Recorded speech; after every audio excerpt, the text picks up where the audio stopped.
What's up, Internet? Welcome to Once Over. I'm Kaylee, and with me today I have Hughezy from Hughezy Entertainment, and we are going to be giving the once over to Body Double. There will be spoilers. Milkers.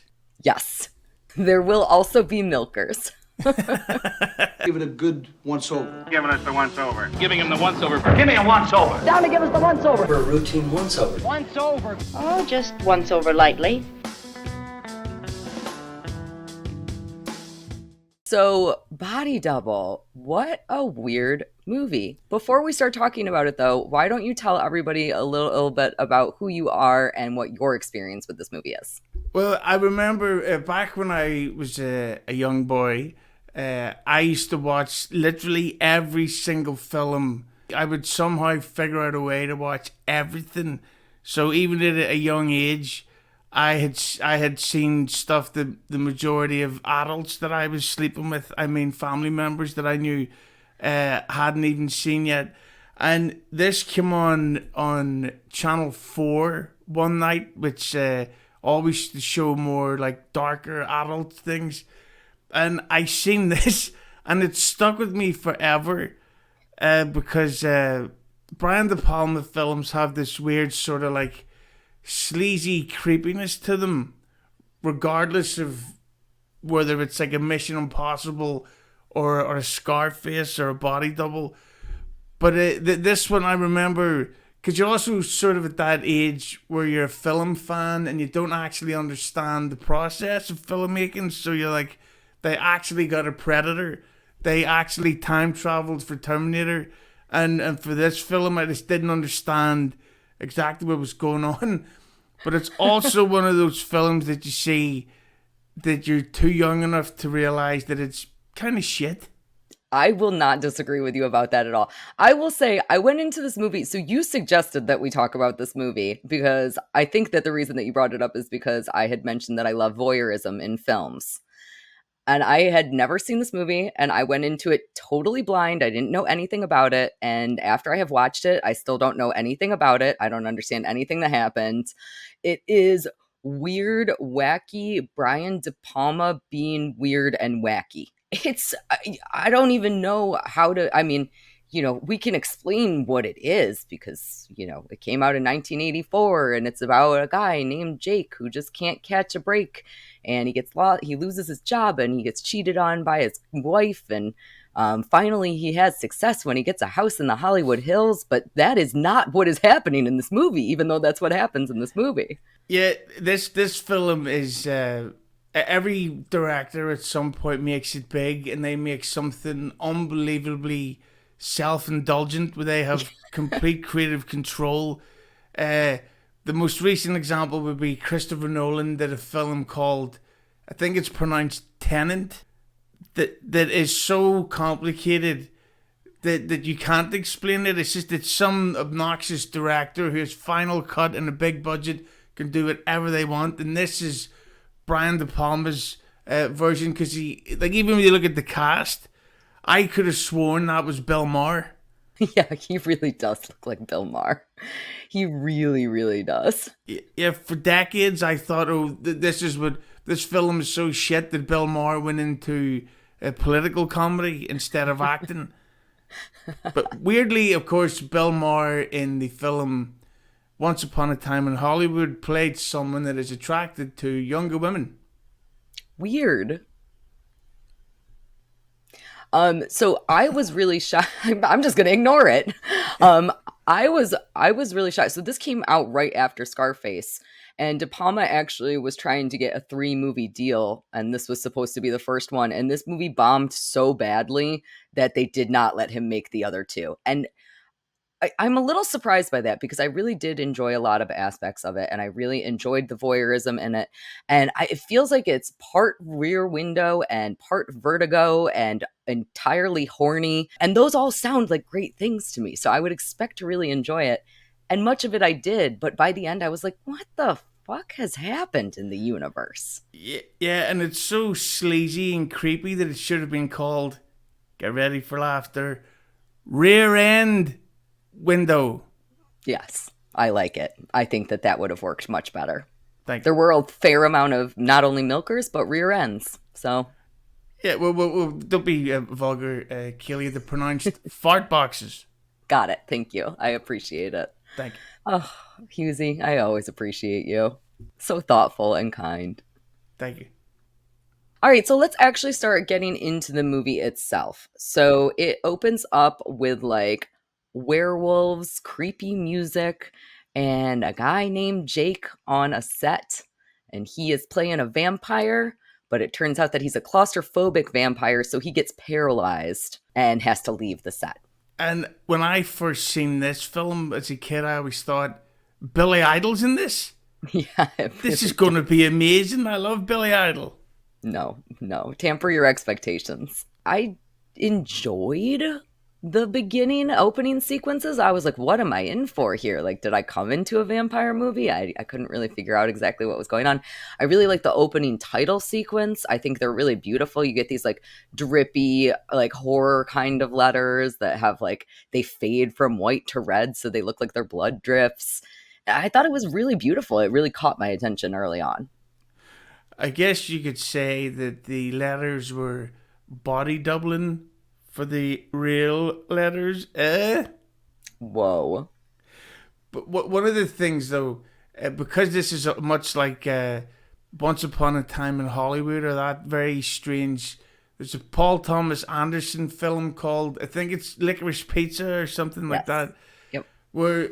it's a character about people in LA who love the idea of LA so much. And this guy's name was Jake Scully, which ironically is also the same name as the hero from Avatar. Thank you, Mr. Cameron. Or maybe it isn't. Actually, no, it's not. Never mind. But keep that in. And like even parts when he's driving home where he's buying his girlfriend a romantic hot dog.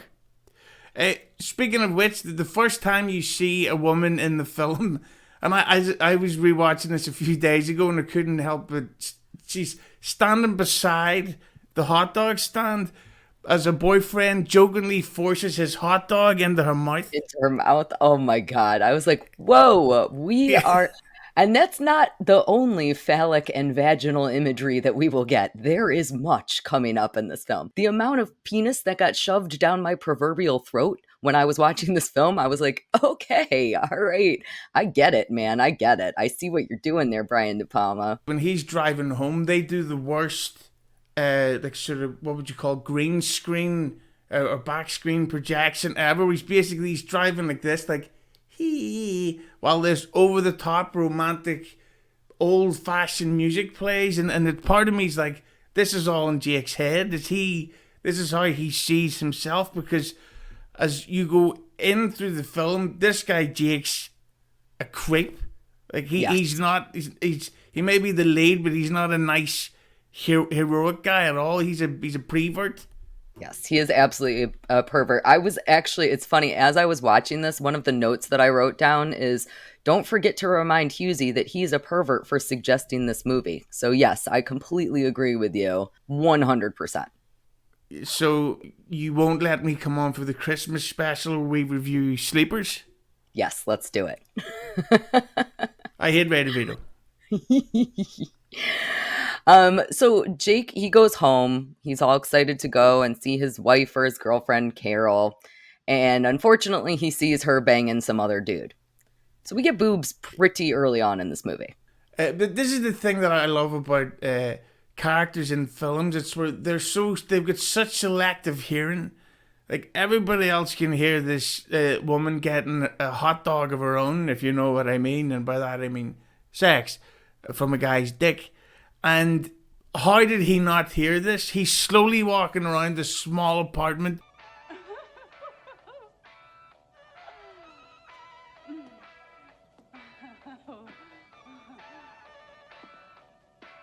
She's loudly getting banged, and then Bill Maher walks in and catches his wife, Mrs. Maher.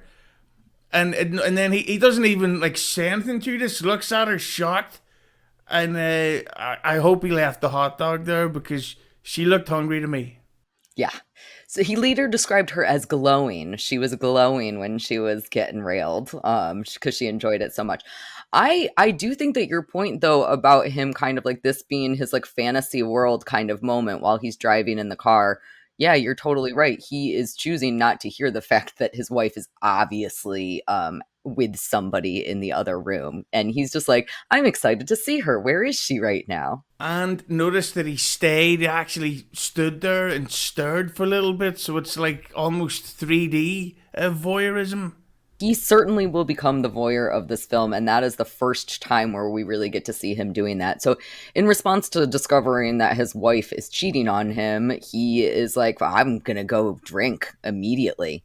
He's like, I'm gonna drink so much alcohol. He had stopped drinking. We get a nice little scene at a bar. I always like the 80s bar scenes. I don't know why, but they always just make me happy.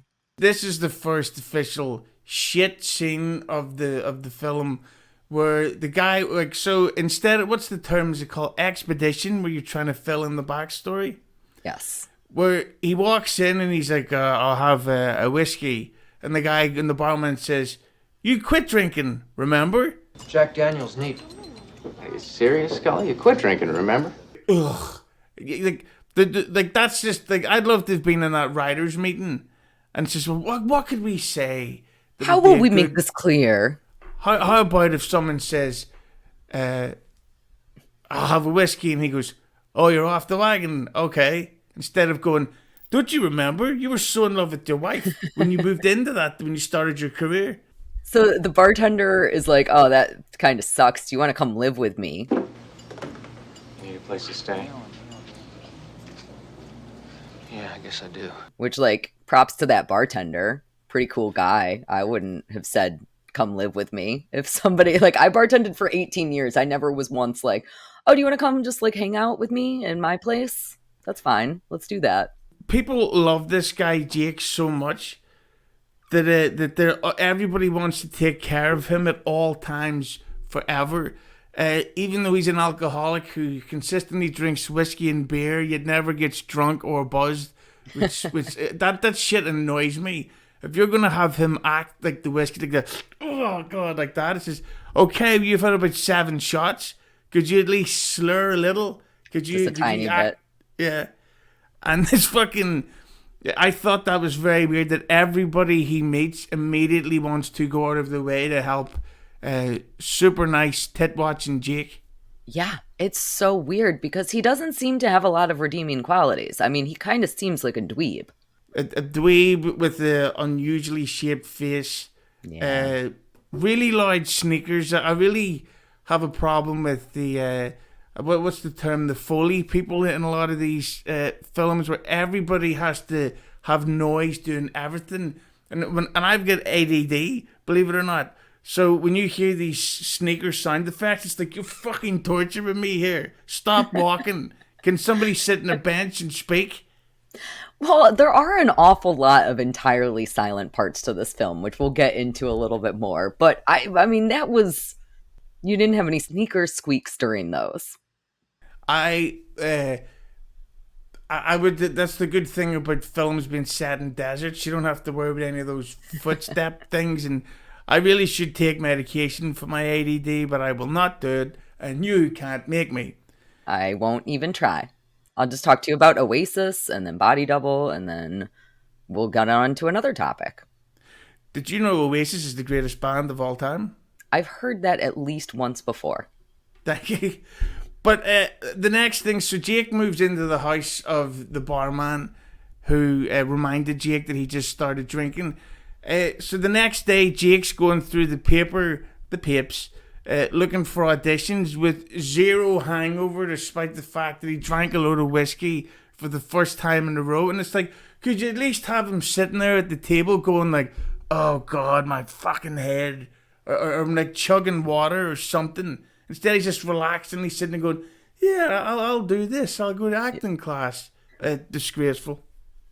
Yes. And when he actually goes to the first interview, so he goes to an interview for some Shakespeare thing, and he is being asked about like what he's been up to, and he goes, oh, I've been making a horror film called Vampire's Kiss, which was a movie that came out 4 years after this. So that made me really happy. I was like, it's Vampire's Kiss with Nicolas Cage. It's so cool. but it obviously is not. Nicolas Cage, of course, went on to star in Brian De Palma's Snake Eyes, Yes. which is another film that you think is good, but it's actually really shit. Yes. Brian De Palma is not my favorite director. Yeah, no, he really is. He's kind of like an OG Michael Bay or a Zack Snyder, and they keep convincing you that they've made great stuff. So you think, yeah, he's great. Let's go watch. Oh, not that one. That one's bad. Well, Mission Impossible's good, right? And they go, yeah, but it doesn't really make any sense. Oh, well, what? Mission Impossible. Brian De Palma stinks. And as I'm sure from your research, you will find out that this certain behind-the-scenes behavior on this film, which is why his career kind of has vanished as over recent accusations. Yes. This certainly had the makings of what would become his future, which is, I don't have anything else to say about that because fuck that. That's what I have to say about it, apparently. So he keeps going to all of these different auditions and things, and he goes to acting class where he tells this insane story about him being a sardine and being worried that nobody will be able to find him. I can't. I'm a sardine. How am I supposed to? Sardines in a can are dead. They can't feel, they can't be afraid. And I feel like that's supposed to be a really powerful moment where we're learning about his innermost fears and terrors, but it's the stupidest thing I've ever seen. This film had two writers. So there's two people in the room going, this is great stuff. We're ready to shoot this thing. Let's go. But I have a question for you about this scene. Yes. And the character that's introduced in this scene. The guy that looks exactly like Greg Opie Hughes. I don't think you'd seen this film before researching it for this, had you? No, I had not. Well, spoiler alert for anybody who hasn't seen it yet, but did anything about this scene spoil the ending for you? This scene I was so distracted by how annoying the sardine story was that I could not pay attention to anything else. So as the movie went on, I kept coming back to this scene in my head and I was like, oh, I think that I get the things. But at this point, I was just like, what the fuck is happening? Yeah, for me, on rewatching it, and this happens a lot in a lot of these sort of 80s B-movie things where someone is so unbelievably over the top, friendly, and shucks, Richie Cunningham to the lead actor, and wait a minute, it turns out they're the villain, and they've set him up the whole time, and it's stuff like that that really, in rewatching it just blows your mind. It's this is so lazy, where he's like, hey, I'll get you a mansion to stay in. Let's go drinking. The drinks are on me. Hey, you're at the audition. Best of luck. And you go, who the fuck is this guy? Yeah. So this character is Sam. And Sam is played by Gregg Henry, who is in all of the James Gunn films. He's in Slither. He's in Guardians of the Galaxy. He's in Super. I like him a lot as an actor, actually. But the acting coach is humiliating Jake. And he's like, don't humiliate him. I'm gonna help him. And he doesn't have a place to stay because his life is in shambles. So I will just let him stay in fucking Troy McClure's house from The Simpsons, which I never knew that's where this came from. I was so excited. Yeah, and if anyone wants to get a proper idea of what this house is like, if you play the game GTA 5, when your character Michael finds out your wife's having an affair, he lives in the house that you get to destroy before you're chased by gangsters. Spoiler alert for both. So this is an unbelievable house that I want to go there. Yeah, it's called the Chemisphere. It's a real house, which is insane. And it's full of plants and it looks beautiful. And there's a rotating bed, which I fucking love. This is the most baller, unnecessary house of all the land. Apart from the fact that it has its own ski lift, which I thought it would have been hilarious that if they'd have let that go in real time, because that was going slow. That would have been in pace with the movie, I'm going to be honest with you.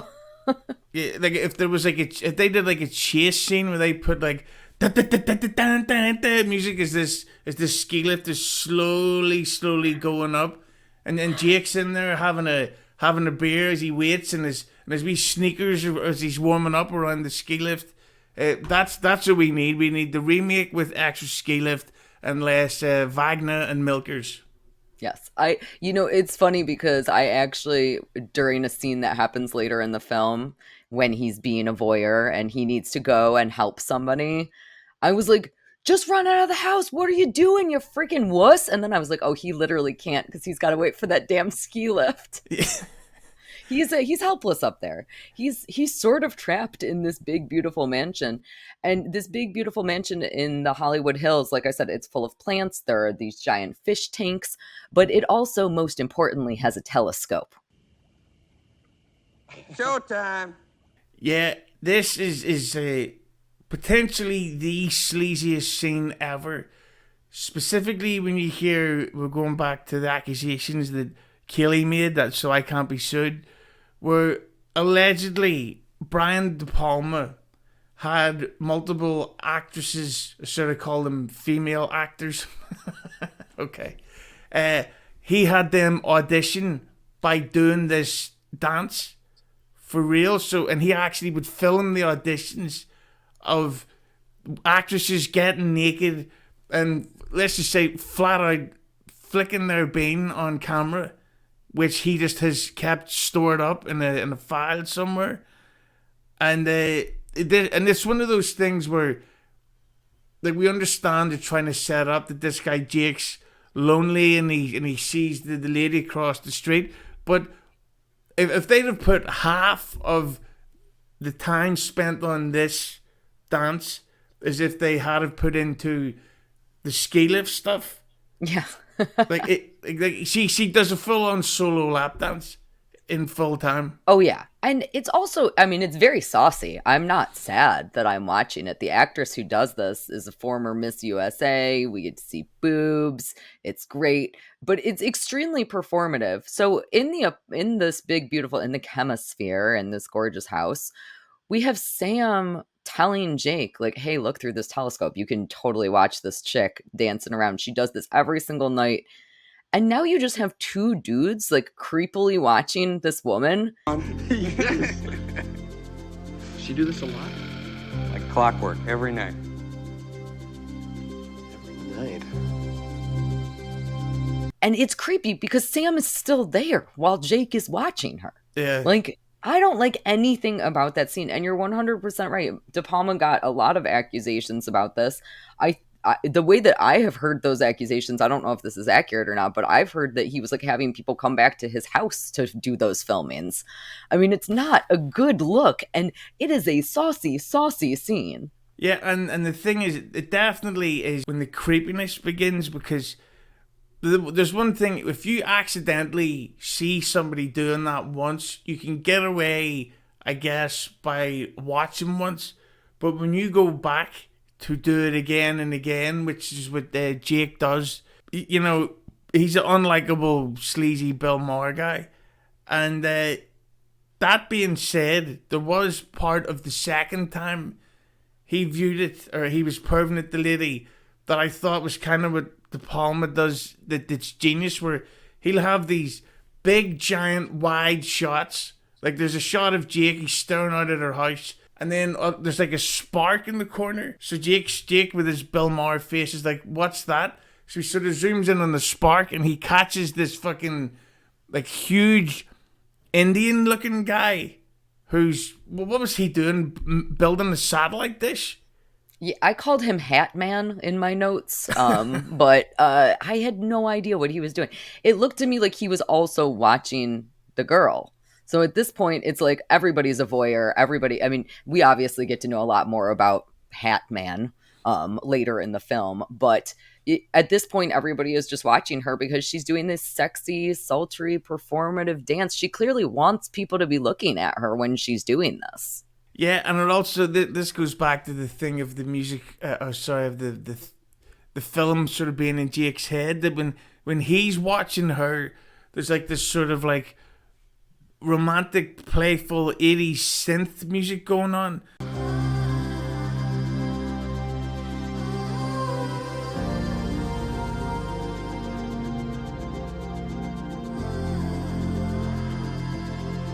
But when Jake sees Hatman watching him, you get this like fucked up like guitar feedback, like creepy, like a whoa, whoa, whoa, whoa, whoa, whoa, whoa type music.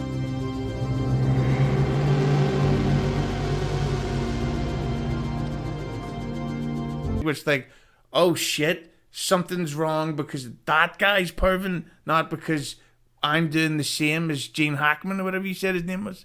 Yeah, and I love, that is something that I did really enjoy about this movie. I love the idea that we are talking about voyeurism, and when we talk about voyeurism in film, that's really exciting for me because we as movie watchers are voyeurs. The reason that I like watching movies is because I like to watch other people do things. I like to watch. That is just a big part of what we all love as movie fans. And so I love it when films explore that because it becomes a little bit meta. Here I am. I want to watch this guy watching this girl, watching this other guy also watching this girl. And some of those things are acceptable and some of those things are not acceptable. And I think that this movie does a good job of making commentary on that. I do think it's interesting also that you mentioned like those songs, because the way that I was describing like the telescope music, he has like this little like song that whenever he's going to look in the telescope, it's like the telescope is calling him over. And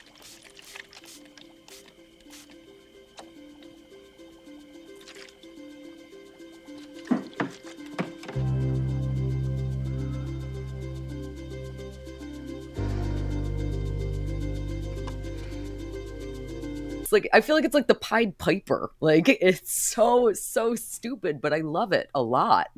Ironically, and this is quite interesting, we were talking about the great writing in the bar scene earlier. Yeah. The name of this music, I have 10 points if anyone out there can guess it. Leave it in the comments.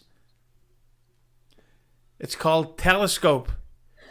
Like, that's like Prince inside the E Street Band with Oasis on top. It's beautiful. Truly stunning. Truly stunning. I do also like, this is actually one of the first sequences that we get that does have, so when he's looking through the telescope and he sees the Hat Man, we have a cut to no audio, no music whatsoever. And I think it's quite beautiful. It's a shockingly long period of time to not have any audio at all. He ruins it because eventually Jake, after seeing the Hat Man hit her, he goes, "Bastard." Bastard. We could have delivered that like a little bit better. Bastard! Bastard! Bastard! But whatever. But it's hard to get angry when you have a raging boner. Yes, exactly. That's why I'm in a good mood now. Luckily, Sam was not there when this was happening. Not for this boner, anyway. Yeah, well, maybe that's why he drinks so much. Because when you get whiskey dick, you can't get a boner no matter what happens. That's what I've been told. I have no evidence to back up said story. Understood. One of the things I did notice, though, about Jake throughout this whole film, he never changes clothes. So he's consistently drinking beer and drinking whiskey, but he has the same awesome sneakers and little beige suit thing in his denim blue shirt every day. So he must stink of shit. You're totally right. So this really is what The Simpsons based everything on, is what you're trying to tell me. Not only was it Troy McClure's house, but he's got the Bart Simpson wardrobe. Exactly, or as I like to call it, El Barto.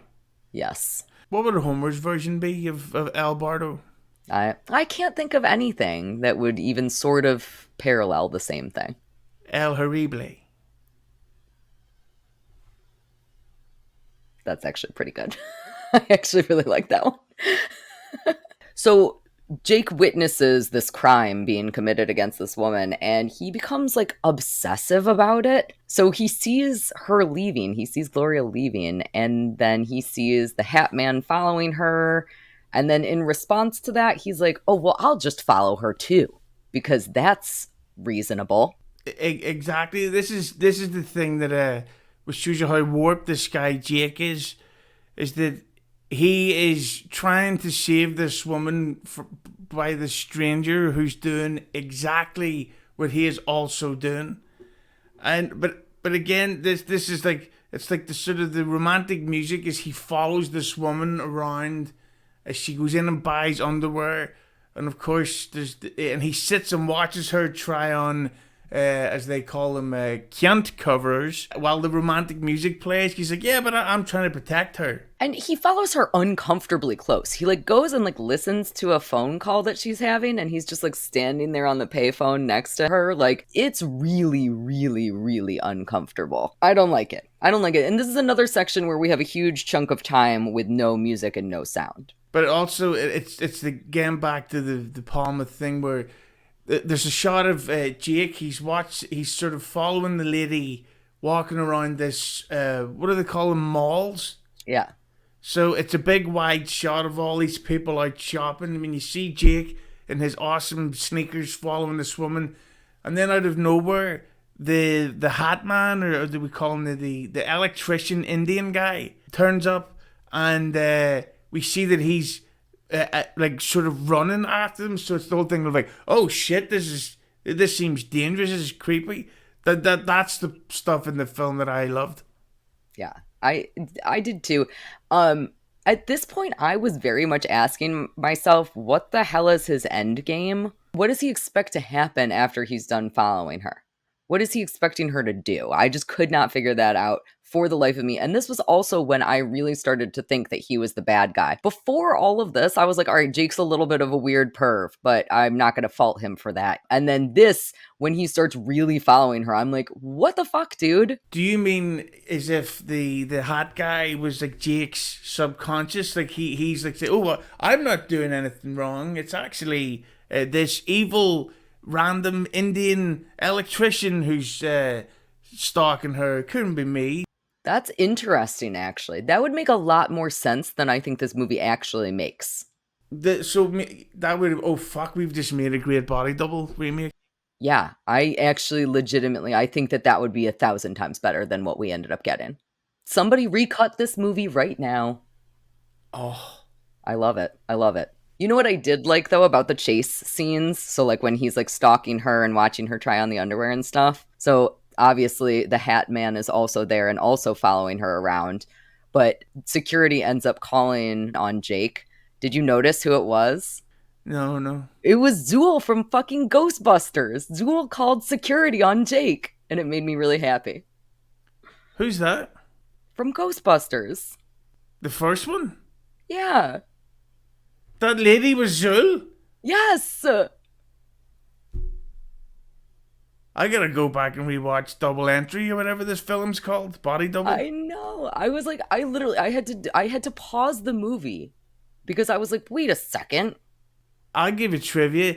Going back to the bullying drama teacher, that guy was also the person that sang in the baritone voice in Trading Places, which Jamie Lee Curtis is in, and also has Big Milkers, as we were talking at the beginning of the recording. Some of the nicest milkers I've ever seen, in fact. Oh. Merry Christmas. I like her. So, at this point, Jake starts to follow her even more. He, like, evades security, and he gets into an elevator with her, which obviously doesn't work very well for him because he's a claustrophobic wuss. That bit I actually really like, because by this point, they haven't mentioned that he was claustrophobic since the fucking sardine greatness. So he's stuck in the lift, so the elevator beside his so-called victim, and then a bunch of these dude bros and victim babes walk in, and that's when he starts panicking. Yeah. And oh boy, does he freak out. He survives the elevator miraculously, and he follows her and watches her get into her car, but before she gets into her car, she throws away the panties that she just bought. Yeah. Why did she buy them? Yeah, maybe she really smells, and she's like, oh Jesus, no. But of course, the romantic music starts playing again, because there's nothing wrong with stealing somebody's used underwear. Out of the garbage. See, that's the thing. Some of the stuff, like that. Like, we should send Brian De Palma the link. An interview about him with this stuff, because I don't know how we're supposed to like Jake. No. Because the hot guy is stalking this woman. It's like, okay, but you're watching her get changed. You're watching her masturbate now, stealing her underwear. And then something else happens soon that I think, again, was in Jake's head. Is that once we get onto the beach. So at this point, he goes and he follows her to the beach. And he finally actually talks with her. And I don't know if you can play a clip of it, but really bad overdubbing. Oh, yes. Horrible. I will absolutely put that clip in.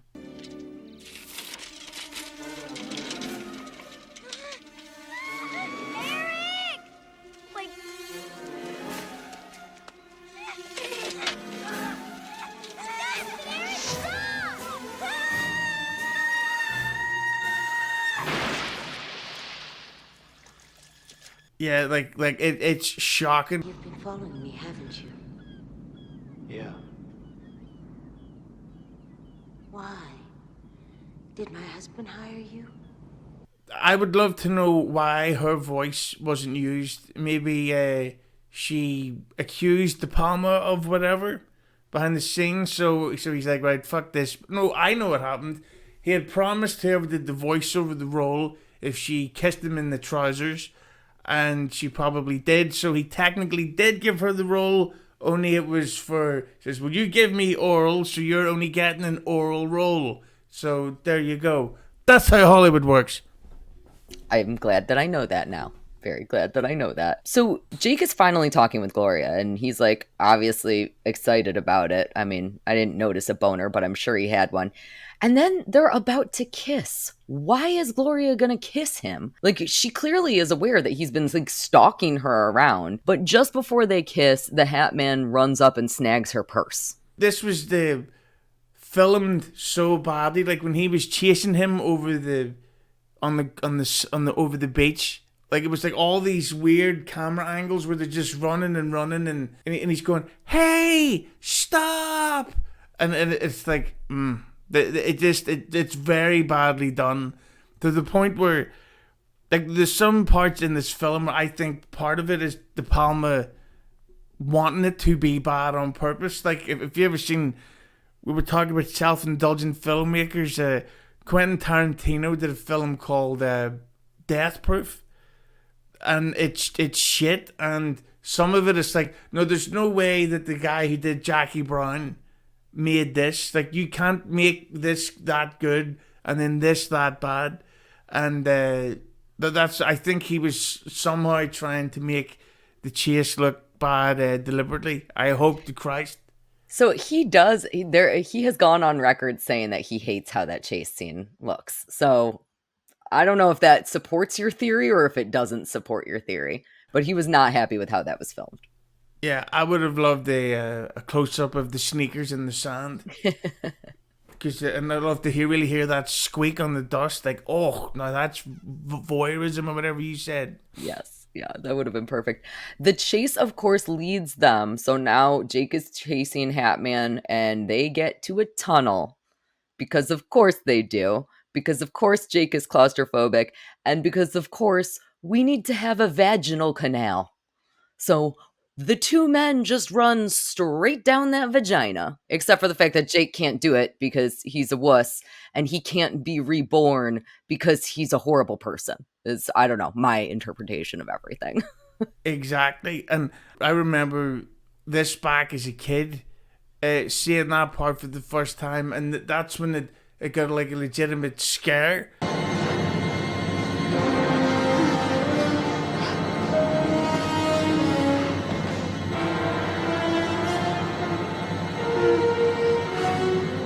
Because as the camera starts doing that, what do you call that, depth of field thing?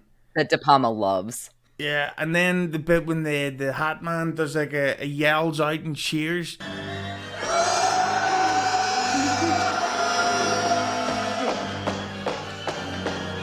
What the fuck's going on? Is this like some type of supernatural creature type guy? And it is weird because, the beginning of the film, I understand that it was a movie set, but like you have those creepy vampire things that happen right in the beginning, right during the opening credits. So it's like you kind of don't know when it's like leaning towards being a horror movie and when it's leaning towards not, and you don't know what's happening at all, and that kind of does make it horrific. And then thankfully, the hat guy steals something from her purse, runs off, and then Jake, in real time, slowly walks up to the purse and puts everything back into it, very, very slowly. The beginning of this episode of Once Over with Kaylee to this point right now could have been shot in between him picking up her shit for the bag. It went on. It's pretty excruciating. But at this point, Gloria does catch up with him, and then she helps him out of the tunnel. Again, I don't understand what her motivation to be attracted to him in any way, shape, or form is. Maybe your point about it all being in his head is the answer to that question. So Gloria is like, hey, did my husband hire you to follow me? And then his response to that is basically them making out. Like really hard making out. Like they are going for it.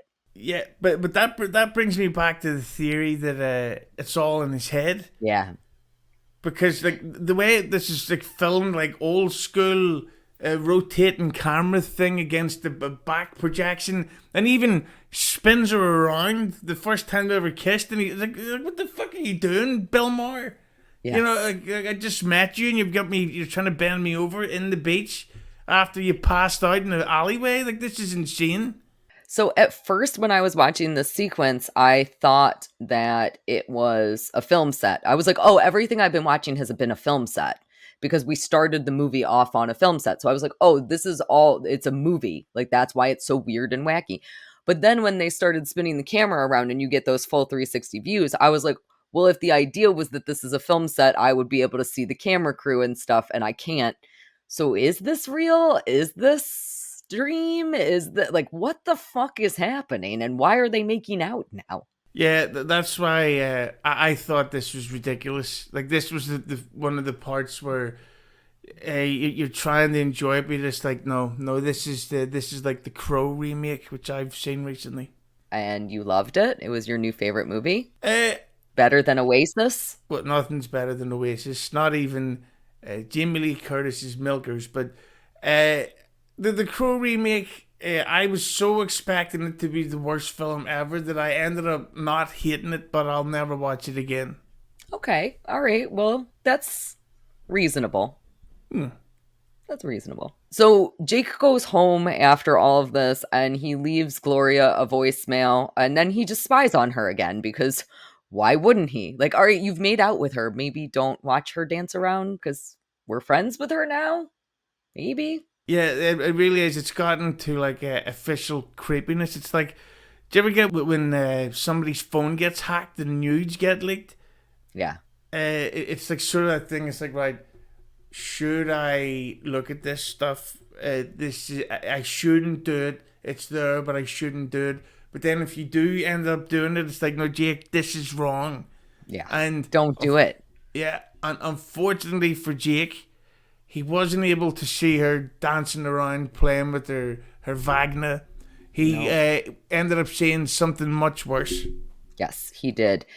He sees what I think is like a security guard bringing her home, I guess probably because she's rich. And then mysteriously upstairs, a light turns on. And Jake sees a dude with a drill. Oh my God.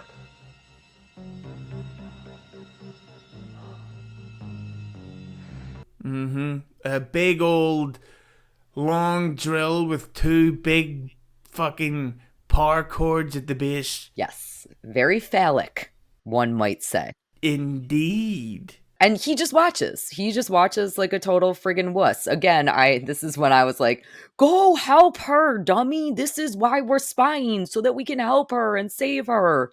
But, again, he would have had to take the stupid ski lift, and then, he eventually does it, but whatever. So he calls her to try to distract the Hat Man, who at this point I'm thinking, is he a thief? Like, he looks like a jewel thief in these sequences to me.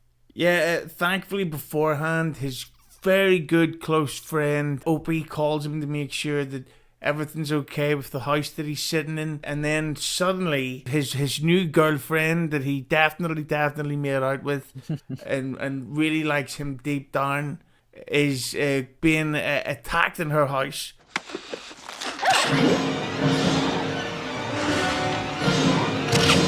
As Jake in his sneakers runs to save her with the help of two shell suit guys.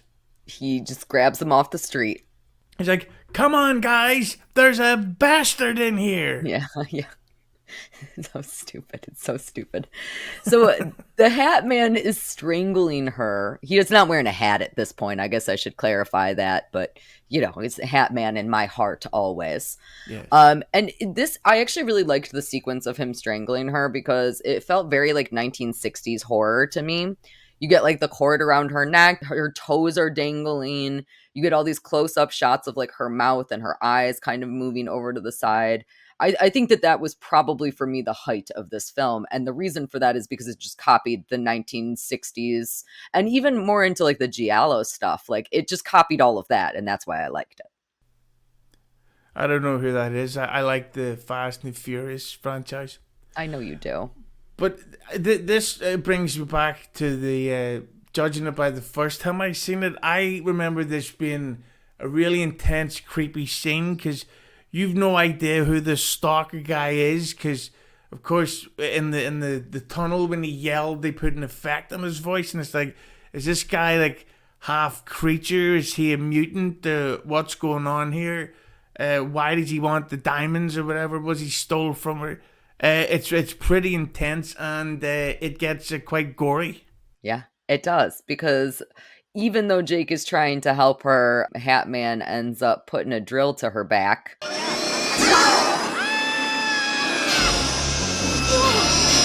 And then he chases her around with that very phallic drill. The cord is a little bit too short, unfortunately. The scene was too long, but the cord was too short. Then Gloria gets dick drilled by him holding the drill in between his legs. And that's how she gets killed. Full on and right through her. Like, it's a pretty great shot where Jake is downstairs. He's been attacked by the dog. As he's trying to fight the dog off in the background, as you hear the struggle upstairs, you hear like a noise, and Jake sees a drill come through the roof of the area.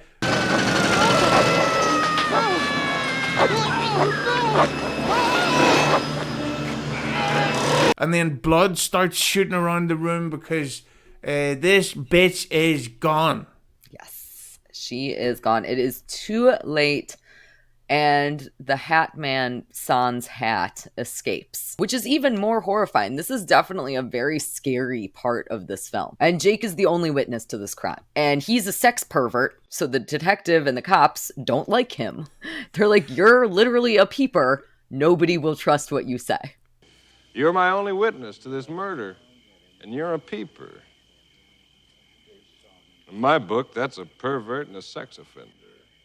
Oh yeah, well if your favorite part of this film was the ski lift to the house or the chase on the beach, you're gonna love this police interrogation scene. Police Academy 1 is shorter than this scene, and even better than this. Just to really add to how likable Bill Maher is in this film, Jake has her underwear in his pocket. When he left the house to save her life, he thought, I thought you might need these. Well, to your point earlier, he never changed his clothes, so they were just still in his pocket from when he originally put them in there. True, but like, I'm not trying to be a prude, but when I steal underwear, I put them in my jacket pocket. I'm not going to put them in my trouser pocket like some type of a pervert. No, you might risk losing them, and that would just be a nightmare. Yeah, like, what a waste of time. It's like, yeah, I'm going to go steal the underwear so that I can, leave them on the bus home. Yeah, I'm not stupid. So the cop also asks Jake about Alexander, who is Gloria's husband. We knew that Gloria was married because we see her wearing a wedding ring, but we really don't hear a lot about that. And the cop is also kind of a dick to Jake. I mean, not necessarily unwarranted, but he is. He says, "It's your fault that she's dead. If you had called the cops, then she'd be alive." As far as I'm concerned, you're the real reason Gloria Revelle got murdered. If you hadn't have been so busy getting off by peeping on her, Gloria Revelle would still be alive. And that's probably true. It is true, and it's also definitely what a police officer would do, would be pass the blame on the scene of the crime. Yeah. That's it's so realistic. That's De Palma. So Jake is depressed over Gloria's murder. Like you said, his new girlfriend is no longer with us. It's very sad. So he goes back to the sexy, sexy house and he spins on the sexy, sexy bed while drinking and watching a porn interview with Holly Body, who is played by Melanie Griffith. Yes, and as anybody from my age group will know, Holly Body was also the name of a real-life porn star of the 90s, which I accidentally Googled multiple times all week and accidentally typed blowjob at the end of her name. So I accidentally watched a whole bunch of footage for research purposes. I thought it was deleted scenes. So I'm extremely dehydrated, and I would highly advise everybody research the real Holly Body on Google, especially if you're a milker's man or a fart box. I'm not judging. I will say I always appreciate the level of research and care and attention that you put into the work that you do. So thank you very much for doing that for both of us, really. Why, thank you. So I like this scene overall. It looks cool. He's like spinning around on the, saucy bed. It's like funny. I like it.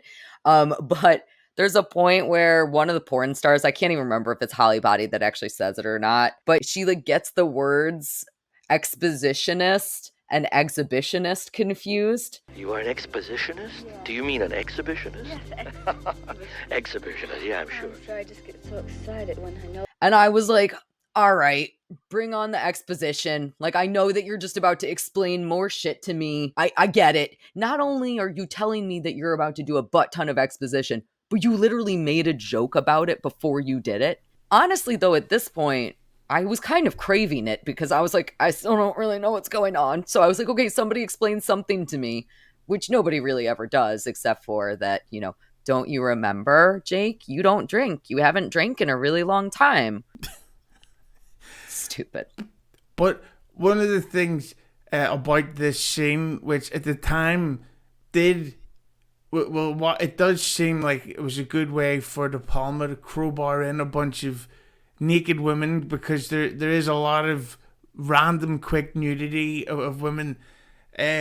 So what Jake does, he's seen the trailer or a clip from Holly Body's new film, which I'm sure was very well written, that has coming out, where he notices her doing something, and we'll let Kaylee explain this one. Yes, so he's like, wait a second, that's the dance that Gloria was doing. And at this point, I'm thinking, okay, either that is Gloria and things are really wacky, or Gloria is a really big fan of watching porn, and she's a bigger Holly Body fan than Hughezy is. Like, I didn't really entirely know what was going on here. And obviously, Jake also does not entirely know what's going on. So he goes to rent the video at a porn store, which is a short scene, but I enjoyed it very much. Yeah, this scene made me laugh my arse off when I watched this, because I'll do the volume. So Jake goes into a I don't know what time of day it was, but it was a pretty busy video store, and he stands beside a child. Yeah. Who's renting out a video, probably something like Return to Oz, the very underrated sequel to The Wizard of Oz, also quite scary. And Jake, at this volume, asks this question: do you have a porn section? I think he also says Where can I find Holly Does Hollywood? Like, Yeah. it's very... And he hasn't shaved and he's been awake for days drinking. And they go, sure, buddy, this way. It's in our adult section. Follow me. On VHS? Yeah, VHS, whatever you want. Half inch, 3/4, beta. Do you have carrying beta by chance? Oh, sure. Yeah. Is this what you're talking about? That's it. It's a parts like this where it's like Jake is fully, well, what's the term? Falling down. Where he's like, now something's going on. This woman that I imagined myself going out with is now definitely dead. I can't enjoy her underwear. The police probably took it. And now this Holly body could be the new version of this imaginary girlfriend, which may be something that sort of builds up my theory going forward. Yes, I think that your theory is a good one. The more that we get into this, the more I think you might be right here. So in order to continue going down this giant rabbit hole, Jake calls the production company that made Holly Does Hollywood in order to get an audition, only because he wants to meet her. And this is the first time that we get him saying, I like to watch.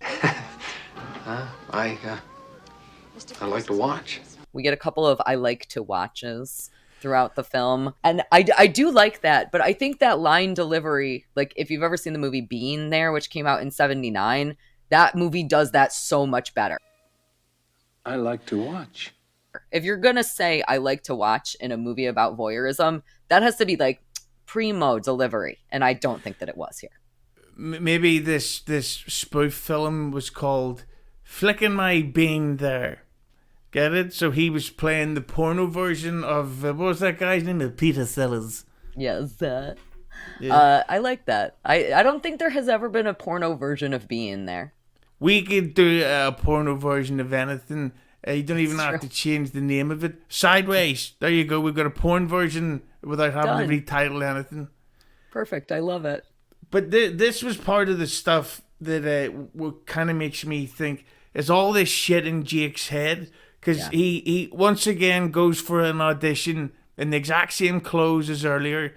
And it just so happens that this film he's auditioning for, where he's getting to play a voyeur, even though that's what he's actually into the whole time. And it's like... What are you, some kind of method actor? It's like, so they hired someone with your face, and this porno had the budget to cover fucking... Frankie Goes to Hollywood in the film, and then you get to bareback the fucking the biggest porn star in America.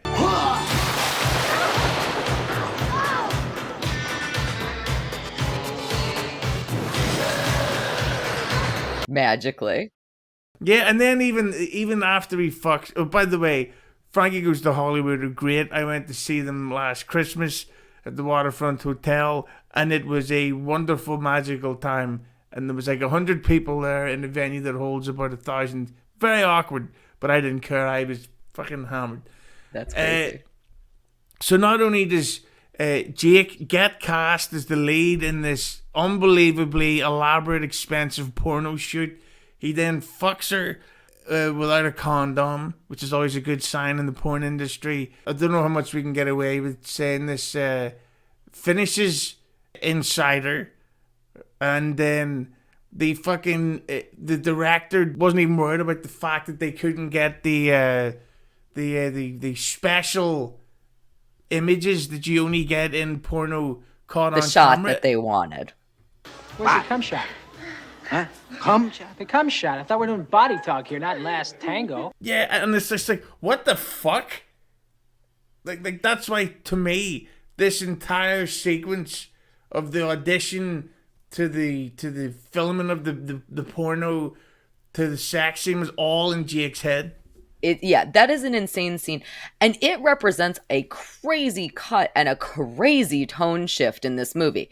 We go from him like calling the production company, being suspicious, trying to investigate what happened to Gloria, to like relax playing, and Jake is nerdy at a sex party, and there's the vampire butler guiding him through things, and then there's the fucking that you just described, and you're like, whoa, am I watching the same movie? It feels so out of left field. And I would totally agree. I initially thought that was all a dream. I thought that was dream sequences for sure. The only time that I realized that it wasn't was, again, you kind of get a camera panning. And when the camera pans, you see people filming.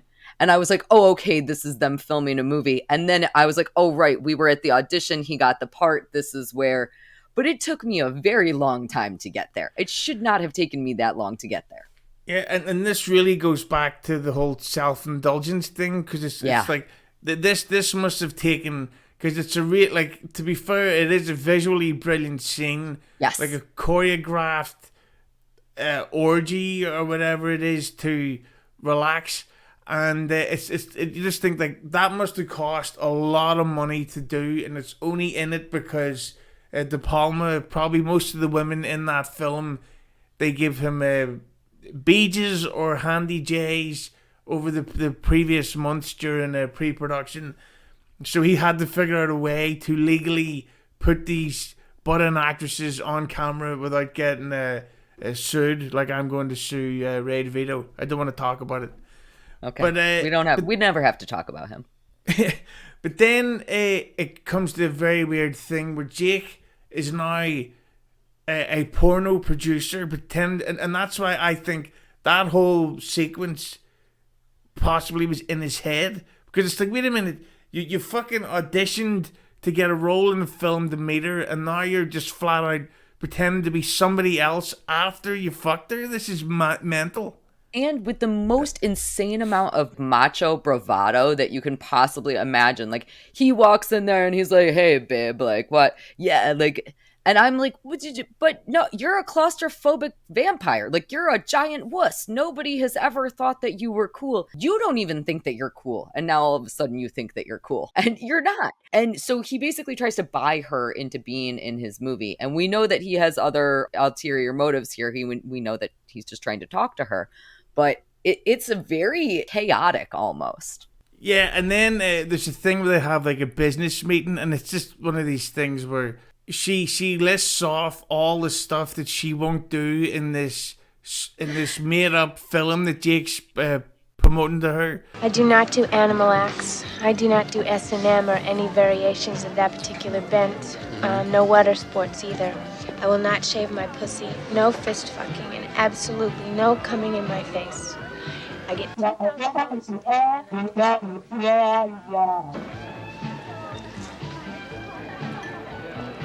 Okay. And it really is just a case of like so what the fuck do you do? Like so this guy allegedly can let's just say come inside you but not on your face? What kind of woman are you? Also listed, she's like, no water sports, I won't shave my puss. And I'm like, what? Like, I understand at least one of those two things, but like, she lists so many things. I laughed a whole bunch about that scene. Like, I thought that it was funny. I think the idea of like a porn star, somebody who is meant to be vulgar, having limits and having those limits be very set in stone. And here she is setting the rules. And I liked it a lot. I thought it was cool. Of course, played by Melanie Griffith, whose daughter, Dakota Johnson, has gone on to become a famous actor who was in this year's best film, Madam Web. Thanks, Melanie. Do you know about Melanie Griffith? She has a very interesting history. So her mom was Tippi Hedren, who was in The Birds. And then then Melanie Griffith and I can't remember which one of them. One of them owned like this crazy fucking big cat ranch, like a la Tiger King. And then they filmed a movie called Roar there. Have you ever heard of Roar? I went off on a huge tangent. So the tagline of Roar is, no animals were harmed during the making of this movie, but 70 cast and crew members were. I have heard of Roar. And it's fucking bonkers. Yeah. And just a small tangent, you mentioned birds. Saturday Night Live did a very funny sketch where they did a sketch about the police officer on the other end of the phone call. Yeah. To where she's like saying, help us, the birds are under attack. He's like, what are you talking about? She says, they've set the car on fire. He's like, hi, How did birds set a car on fire? Yeah. I love that. So then when Melanie was like 16, she was in Night Moves and she swims naked and there's a shot of her, but she was already married to Don Johnson at that point. She's had a crazy life. She like the fact that Dakota Johnson is her daughter is the least crazy thing about her. Very interesting woman. Yeah, well, I'd much rather see. Actually, you know what? I'll not finish that. I don't want to get arrested. Basically, Melanie Griffith's dancing in this is not as embarrassing as Madam Web, which I took my mum to see. For fuck's sake, what a horrible day. That's an awful thing that you did to your mother. Why don't you love her? Cunt. All right, so after they get all of the rules established about what they are going to do, we do get one other little funny scene that I really enjoyed, was that they go to a restaurant and then they run into one of Jake's like past coworkers who's also an actress, and she's like, I really need another job. And Holly is starting to give her a tip for like how she can get a job. She's like, oh, go talk to this person. Simon Lafarge is casting this picture. You know him, right? No. No? Where are you from? Outer space? And this other woman does not understand that it's porn. And I think it's a very cute little like going back and forth. Oh, by the way, what's the film about? It's good. It's good. We need more comedians in our business. Good luck. Yeah, no, I do like that because I accidentally Googled this lady called Jenna Jameson, and then I went to donate money to charity, and I tripped over and I typed in Asa Akira into Google, and I was like, oh my god, I can't believe the Not bad again. luck I have. But there are women in porn who know how to do it the right way and can make a shitload of money from it, and so I think Holly Body, despite having a massively hairy vagina, as she admitted herself, was just trying to help. She's the only nice person in the film so far. Yes, I would completely agree with that. So far, Holly Body is the most sane of the humans that we have met. Yep. Just don't let her drink from your water bottle. Nope, absolutely not. Definitely not. So then what happens in this movie? They go back to Jake's house. Oh, yes. And he admits that he is not, in fact, a producer. Which is shocking because he had his hair slicked back. I mean, well, like, how could he not be a producer? But you've got hair gel on. He did. I did like the line. Holly Body goes, Should have known the minute you told me I had a terrific smile. No real producer would tell me that in a million years. Now get out of my way. and I was like, that's fucking funny. That is the way you were bringing up when we first started talking about this. You were bringing up the idea of us talking about Hollywood. And when you're going to talk about Hollywood in film, which is another level of meta, you should be doing it in the right ways. That is the correct way to talk about Hollywood. I liked that very, very much. And it was so weird that there was a female actor in a Hollywood film made by Brian De Palma who thought that someone just wanted to get a female actor back to her house for the wrong reasons. Like, what are the chances? Nobody would have ever expected that, especially not with any new events that we have heard about. Of course not. Just absurd.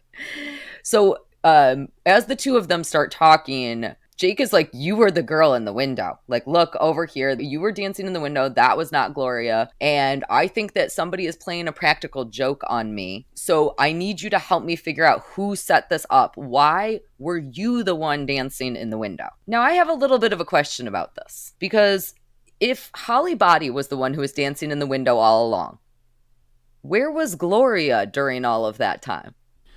Out buying underwear. She clearly needed it. Because she keeps losing it in the garbage cans. Yeah, I think she's like, what the fuck? I kept my receipt.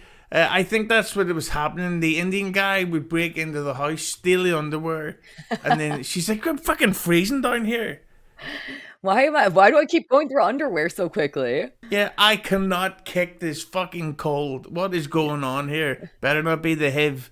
It is the 80s. So while they're kind of having this discussion about if Holly is actually imitating Gloria and she's the one who's dancing in the window, luckily Sam calls to check in on the plants and all the stuff that's going on at the house. Can you hold on? Hold on.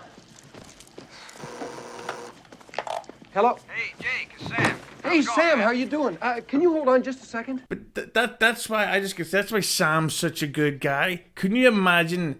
I know personally, I couldn't go to Europe to be in a play or act if plants were being taken care of.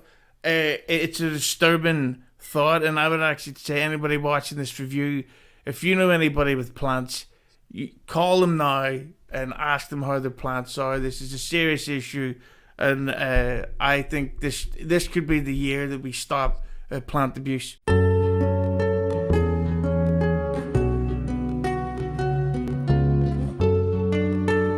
Thank you, Keely. Do you know what is also weird about that? So when, like, originally, like way earlier on in the movie, when Sam is asking Jake to watch the house, he goes, there's only one thing that you have to do. I just need you to water the plants. Make sure that the plants are okay. This is like a big talking point. He doesn't have to feed the fish. There's like 1,000 fish in those fish tanks. Yeah, but to be fair, Keely, you did tell me when I agreed to do this, there would be no fish versus plant debates.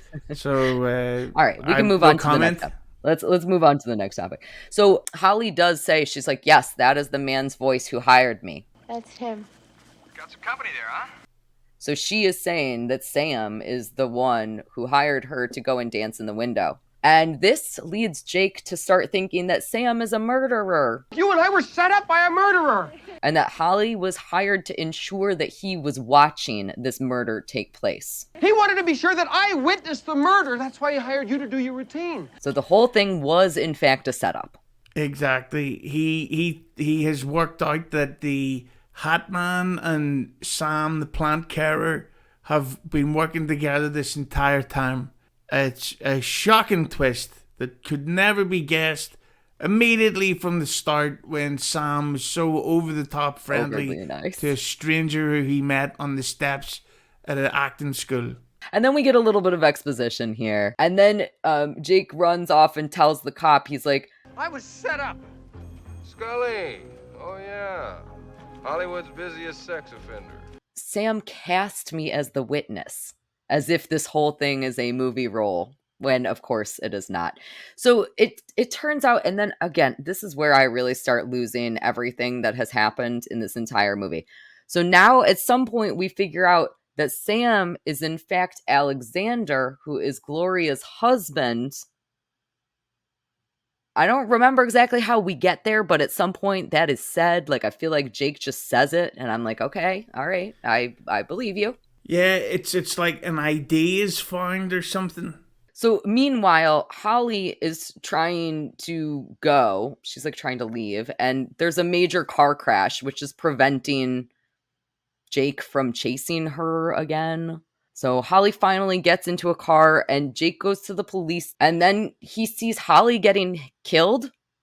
All right, stay in your car, please. There's nothing to look at. Everybody stay in your car. We'll have it cleaned up in a couple of minutes. Holly! Nothing to look at. No! Which, like, I feel like the words that I'm saying don't even make sense, because I got, like, very lost in this section of the movie. Yeah, this is one of those things where you can tell that creatively De Palma had a whole bunch of ideas. So instead of going, well, what's the best idea? Like, fuck it, put everything in there. It's like a ham sandwich is very nice. You don't need to put all that other shit in there. It just makes it bigger. Yes, I said bigger, but yeah. So this was overload indulgence of like 50 multiple endings at exactly the same time. Yes. That's the perfect way to describe it. So he's like trying to get the cops to understand what's happening, that, you know, Sam is actually Alexander and that Holly was imitating, and now Holly is in danger, and the cops don't believe him, so he runs. And he goes to the reservoir. We get a very long shot of a sign that says reservoir on it for no fucking reason. And he sees the Hat Man burying Holly. Yeah. Would you forgot to mention there a very important detail? We get to hear the sneaker sounds of a sprinting Jake climbing over a fence, which I was like, yeah, motherfucker. It was the climax of the film for you. You didn't care about watching Gloria. You just wanted those sneaker noises. In our remake, that's going to be the poster, just two tennis shoes. It says, coming soon. With this coming soon. Have you ever been to one of those like silent disco things? Do you have those? I will not go for that exact reason. Yeah, so I like one of my friends used to DJ them, so I would go to them sometimes and I would just hang out at the bar. So I didn't have headphones on and it just sounds like a basketball court of everybody going it was the worst thing I've ever experienced. But I won't go to that simply for the paranoia of I'll be the only one with the music on. And then it'll be like some guilty pleasure, like a Madonna song that everybody else likes, not me. I don't secretly love Madonna. And everyone would laugh at me, and then I will have to kill people once again. I didn't say that. Let's hope that you never go so that is not the outcome. The sneaker noises are pretty bad. So Jake is like skulking around in this reservoir, but then the dog from earlier barks at him. Then he gets pulled into a grave, which makes a lot of sense. And the Hat Man is on top of him. But he knows that the Hat Man is really Sam.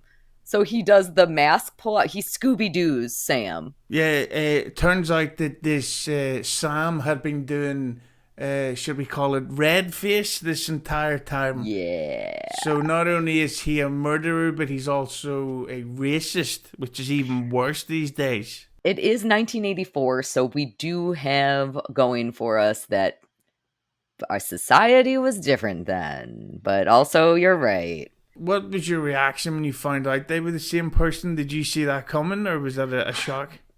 I kind of feel like I saw it coming. The fact that Sam set him up in this very nice situation, again, it was that kind of like, he's being too nice, he's doing too much to help. It was nice enough when the bartender at the beginning let him stay in his shitty apartment, but to have this lucky of a scenario, I was like, well, none of that actually makes any sense. So I figured that there was some sort of collusion going on. I was not suspecting the husband of Gloria because we had hardly talked about him. Like, yes, the husband is always the suspect when somebody gets murdered, but we like didn't talk about him. We didn't see him. I just assumed that the two of them were getting divorced and, you know. Yeah, but it all goes back to the whole, like, this is a film about actors and filmmaking. That this, if you're a fan of cinema and you're watching this, unless you're a dumb kid like I was, you'll see this twist coming a mile away. And then, that always ruins a film to me when the viewer is ahead of the character, because you're just sitting there going like, get the fuck on with this stuff. When is it happening? I don't need all of this. Get out of the ski lift, damn it. We don't need to see the sign again. Stop putting things back in the purse. Yes, I completely agree. And I think that maybe I was expecting too much from this movie. So at this point, I was still feeling a little like I haven't fully figured it out. Like I felt like I was like 90% there. It also might be that by the end of this movie, I left more confused than I was about 3/4 of the way done with it. So now looking back at it, maybe I'm like, I had no idea what was happening. Well, it makes you wonder, back to my theory of how much of this film is in Jake's head. Because so in the fight, he unmasks the Hat Man to reveal that it's Sam, who then has a claustrophobic attack, can't move. So Sam jumps out of the grave, starts burying fucking Jake alive, and that's part of you thinks, did he actually die there? And then because in his head he flashes back to the beginning of the film when he fucks up the getting buried as the vampire, and what happens, Kelly? He says, "Let's do it." He I don't even know how to. So. Oh my God, it's so fucking stupid. I got caught up. Do you know what I just got caught up in before I can actually get to the end of that? You just mentioned him getting buried in the grave. So we saw Sam digging this grave, right? And it's obviously not like a perfect grave. But then every single time that Jake is in the grave, we're looking up from his point of view, and it's this perfectly rectangular grave. And I literally could not get over that because I was like, no, that's not how the grave was dug. And it absorbed all of my energy at the end of this film. But now that you're saying what you're describing, maybe he did die during that. And then those shots where we're getting those like point of view shots are actually him in a real grave. And I just can't with everything that happens in the end of this movie. So basically, Jake flashes back to being at the start of the film when he messes up the take. He becomes brave, gets the courage to do the scene. I don't think I like your attitude. Yeah. Well, I think if I get this shot, you'll like it a lot better, right?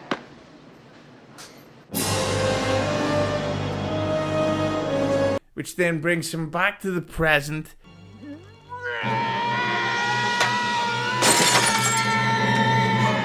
Sam's dog goes to attack Jake. Jake jumps out of the way. The dog and Sam fucking die. Into the reservoir. Yeah, turns out the dog was in on the murders the whole time. Yeah. Fucking Cujo over here. So then Jake goes to save Holly Body, who still thinks he's the producer, and they have a hilarious argument by the side of the grave. You're one of those necrophiliacs, a corpse fucker. Yes. I mean, I turn you on, all right. The only problem is that I'm still moving. Yeah, she's like, dude, you like necrophilia for sure. Stop trying to fuck me right now.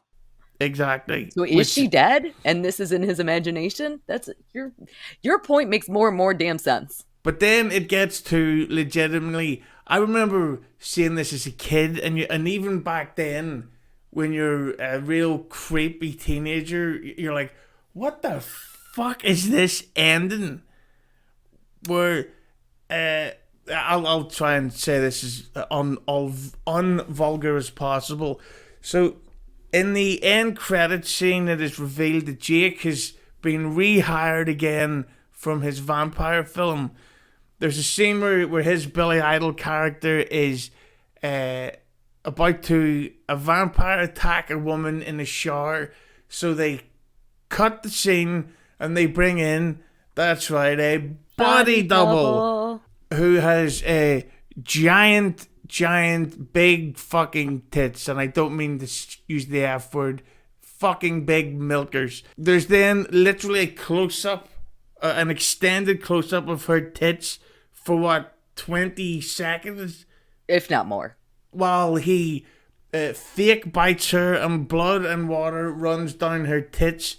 And that's the end of the film. And it's like, what the fuck did we just see? Like, that was like, it's like saying, hey guys, if you're into abusing women, here's a final how do you do.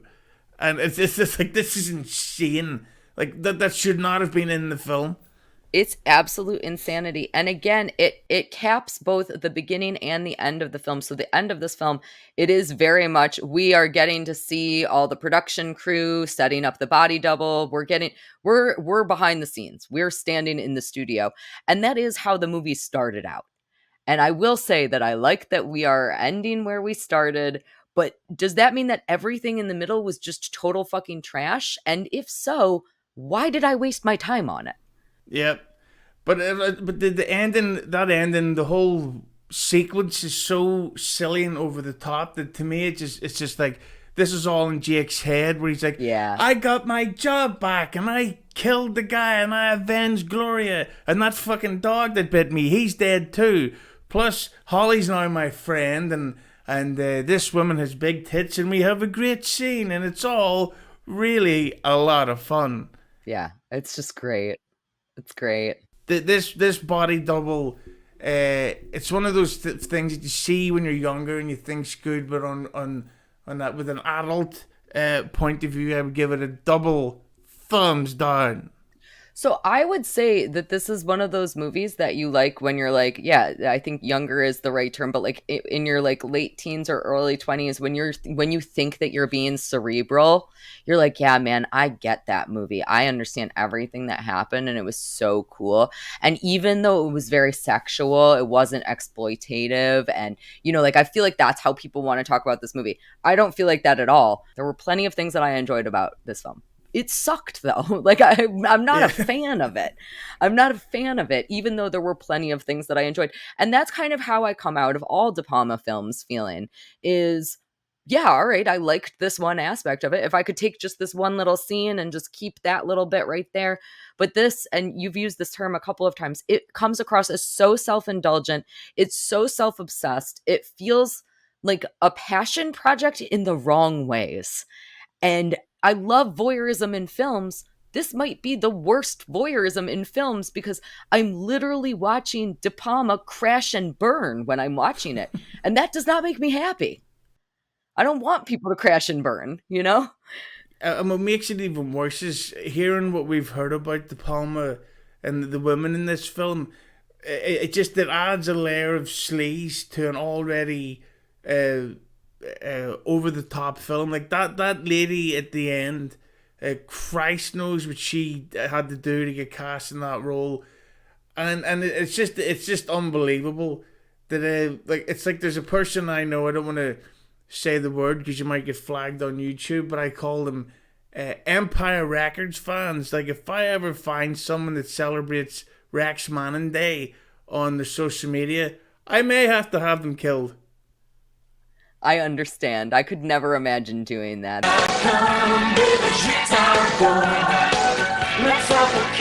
That would be awful. I'm just gonna go over here now. Yeah. Thank you for forcing me into watching this movie. I actually really appreciate it. I had been wanting to see this one for a long time. It's a movie that a lot of people recommend to me because of my love of voyeurism in film, but I will never watch it ever again. I will just rewatch Peeping Tom or The Voyeurs, which has Sydney Sweeney's boobs in it. So if you're looking for another good voyeurism movie, highly recommend that one. And if I may just say, Sydney Sweeney was also in Madam Web with Melanie Griffith's awful actor daughter. Gotta love Madam Web. So on my channel, I like to rate movies out of 7 thumbs up. So how many thumbs up would you give this movie? I would give it a 2. A 2 thumbs up. I think that is a perfectly reasonable number of thumbs. Yeah, I think that it's something you have to. Like, there are parts of it that I love. I love the the first reveal of the Hat Man. Still is creepy with that type of music that comes with it. But I also I like the shitness of it. Like it's actually kind of funny. It's so bad. But yeah. I also would say the other 5 points it doesn't get are just shit. So I give it a 2 out of 7. 2 out of 7 thumbs up. I would probably give it a 4 out of 7 thumbs up. It's not good enough to be above that 5 threshold, that's for sure. It doesn't have enough redeeming qualities, but there's a couple of shots that I really like in it. I think that it has interesting moments. I think it has a little bit of humor. It has Frankie Goes to Hollywood.